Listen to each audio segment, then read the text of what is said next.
ہم لوگ سفید پوش اور خوددار لوگ ہیں، کبھی ہم نے کسی سے مدد نہیں مانگی۔ اب اگر آپ اپنی ماں کو بتائیں گے تو وہ باقی سب کو بھی اس بارے میں بتا کر ہمارے گھر کے حالات بتا دیں گی، اور میں ایسا ہرگز نہیں چاہتا۔ میں آپ کا بہت شکر گزار ہوں گا اگر یہ بات آپ اپنے تک ہی رکھیں۔ بچے کی بات سن کر میں خاموش ہو گیا۔ چلو ٹھیک ہے بیٹا، میں کسی کو نہیں بتاؤں گا، بس اماں کو یہ کہہ کر آؤں گا کہ میں اپنے کسی دوست کے گھر جا رہا ہوں۔ بچہ مطمئن ہو کر وہیں بیٹھ گیا۔ تھوڑی دیر میں اماں کو بتا کر اس بچے کے ساتھ ساتھ چل پڑا۔ بچہ مجھے ہاتھ سے پکڑ کر ایک تنگ سی گلی میں داخل ہو گیا۔ میں حیران تھا کہ یہاں کون سا کوئی گھر ہے۔ اس گلی میں تو پرانی دکانوں کے گودام ہیں، اور گوداموں سے چیزیں لینے کے لیے دکاندار کبھی کبھی ہی اس تنگ گلی کا رخ کرتے ہیں، یوں یہ زیادہ تر ویران ہی رہتی ہے۔ اس تنگ گلی میں بڑے بڑے مکان تھے جن کا رقبہ کافی زیادہ تھا۔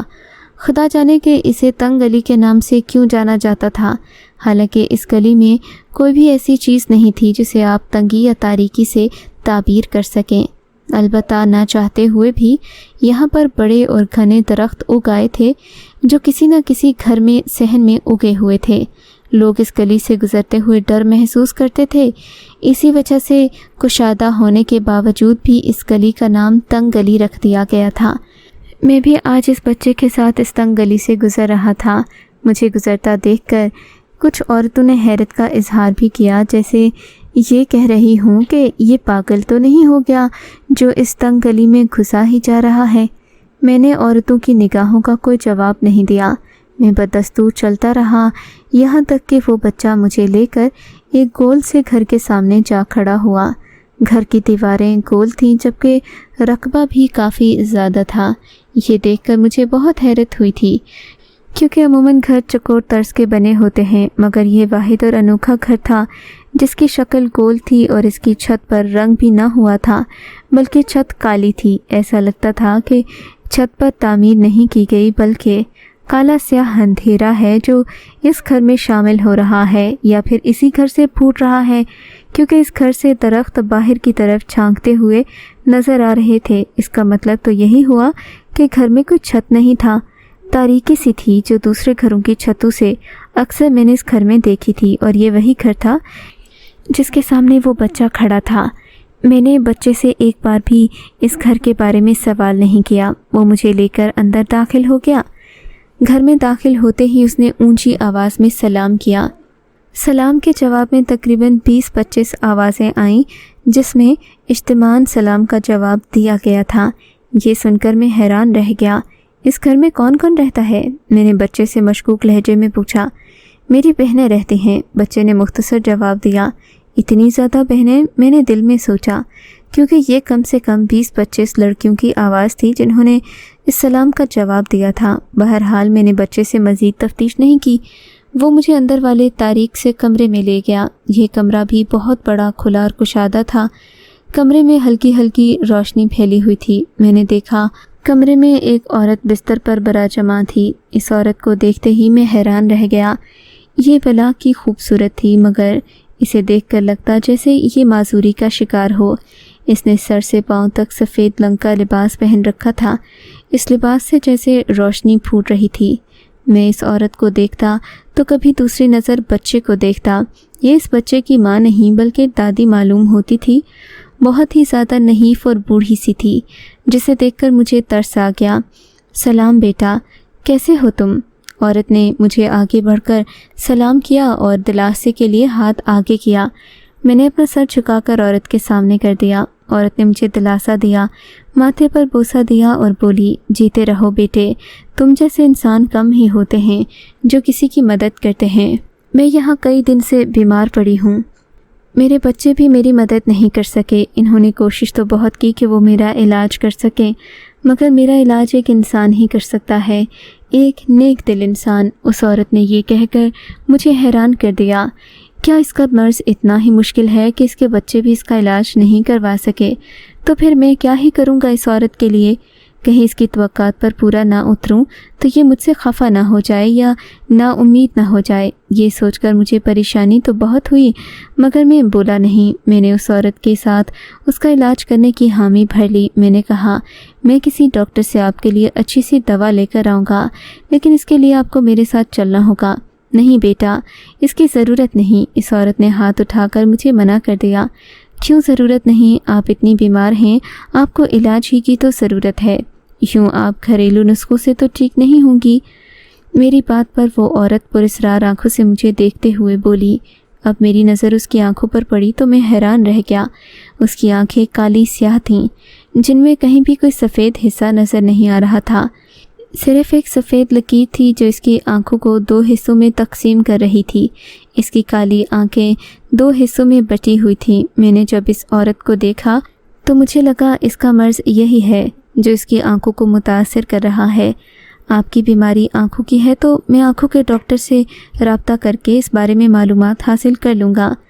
میری بات پر وہ پھر خاموش ہو گئی۔ نہیں بیٹا، میں جانتی ہوں کہ مجھے کیا بیماری ہے۔ یہ سب بیماریاں تو بڑھاپے سے ہی جنم لیتی ہیں۔ بس میں تم سے 1-2 چیزیں منگوانا چاہتی ہوں جن علاقوں میں ہماری رسائی ممکن نہیں، یہ چیزیں وہاں پائی جاتی ہیں۔ بوڑھی عورت یہ کہہ کر اپنی آنکھیں موندے لیٹ گئی۔ میں اس کے جواب کا انتظار کرنے لگا۔ آپ کو کیا چاہیے؟ میرے دوبارہ پوچھنے پر اس نے کہا، مجھے پہاڑی شہد چاہیے۔ پہاڑی شہد؟ کیا مطلب؟ کیا وہ مجھے کسی دکان سے مل جائے گا؟ دکان سے ملتا ہوتا تو ہم خود بھی لے آتے، اس عورت نے بیزاری سے جواب دیا۔ ہمیں پہاڑوں کا اصلی شہد چاہیے جسے خالص شہد کی چھوٹی مکھی بناتی ہے۔ اگر تم ایسا کر سکو تو میں تمہارے لیے اپنی زندگی میں بہت ساری قربانیاں دے کر تمہیں فائدہ دے سکتی ہوں۔ میرے بیٹے، اس بات کو مذاق مت سمجھنا۔ میں نے آج تک جس سے جو بھی وعدہ کیا وہ پورا کیا۔ میں تمہیں بھی بہت بڑا انعام دوں گی۔ انعام کی بات نہیں ہے محترمہ، میں نے ادب سے کہا۔ بات یہ ہے کہ میں خالص پہاڑی شہد ڈھونڈوں گا کہاں سے؟ مجھے تو گاؤں کی زیادہ جان پہچان بھی نہیں۔ میں تو زیادہ تر پڑھائی میں مگن رہا ہوں۔ مجھے یہ بھی نہیں معلوم کہ ہمارے گاؤں میں کیا پکتا ہے، کس طرح کے لوگ رہتے ہیں اور کیا پہنتے ہیں۔ میری بات سن کر بوڑھی عورت نے اس کا حل یہ پیش کیا کہ میں اپنے ساتھ یہاں سے ان کی ایک بیٹی کو لے کر جاؤں جو میرے ساتھ شہد ڈھونڈنے میں مدد کرے گی، یا پھر وہی بچہ مدثر جو مجھے اس گھر تک لے کر آیا تھا۔ بوڑھی عورت کی بات پر میں نے ہاں میں سر ہلا دیا۔ اس بچے کو سبھی معلوم ہے کہ وہ پہاڑی شہد کہاں ملتا ہے، بس تم اس کی بتائی ہوئی باتوں پر عمل کرنا تو تم اس تک پہنچ جاؤ گے۔ بوڑھی عورت نے یہ کہہ کر مجھے اپنے گھر سے رخصت تو کر دیا تھا۔ مدثر بھی میرے ساتھ تھا، مگر میں نہیں جانتا تھا کہ اس گاؤں میں پہاڑ بھی موجود ہیں، وہ بھی کالے پہاڑ۔ خیر، مدثر کے کہنے پر میں اس کے ساتھ چلا گیا۔ وہ مجھے لے کر پہلے تو کہنے لگا، اپنے ساتھ ایک اور لڑکا بھی لے آؤ، کیونکہ میں ان کالی پہاڑیوں کے اندر نہیں جا سکتا۔ تمہیں دوربین سے بتاؤں گا کہ کس درخت پر شہد کا چھتا لٹک رہا ہے۔ تم اس لڑکے کو بھیجنا جو دستانے پہن کر اس درخت پر چڑھے گا، اور یوں تمہارے لیے شہد کا یہ چھتا نکالنا آسان ہو جائے گا۔ اور ہاں، اس بات کو ہلکا مت لینا، خالہ جان جسے چاہے نواز دیتی ہیں۔ اگر تم بھی ان کی مدد کرو گے تو وہ تمہاری زندگی کو آسائشوں سے بھر دیں گی۔ بچے کی بات سن کر میں خاموش ہو گیا۔ میں اسے کیا ہی کہہ سکتا تھا؟ میں یہ سب کسی لالچ کے لیے نہیں کر رہا تھا، مگر پھر بھی میں نے خوش مزاجی سے کام لیتے ہوئے بچے سے پوچھا کہ مجھے اب کس درخت کی طرف جانا ہوگا۔ بچہ کہنے لگا کہ میں اگر اس درخت کی طرف جاؤں گا تو جل کر راکھ ہو جاؤں گا، اس لیے میں آپ کو نقشہ بنا کر دیتا ہوں۔ اسی نقشے کی پیروی کرتے ہوئے آپ اس درخت تک پہنچ جائیں گے۔ اس کی جڑیں کالی ہیں، تنا بھی کالا ہے، آپ آرام سے اسے پہچان جائیں گے۔ اس وقت بچے کی بات پر میں نے غور نہیں کیا کہ وہ جل کر بھسم کیوں ہو جائے گا۔ خیر، میں نے اپنے ساتھ ایک مزدور لڑکے کو لیا اور اس کے بتائے ہوئے پتے پر آگے چل پڑا۔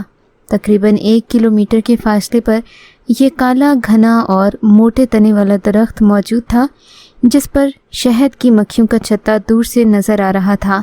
وہ لڑکا کہنے لگا کہ یہ بہت خطرناک کام ہوگا، اسے سر انجام دینے کے لیے ہمیں باقاعدہ حفاظتی کپڑے اور دستانے وغیرہ چاہیے ہوں گے۔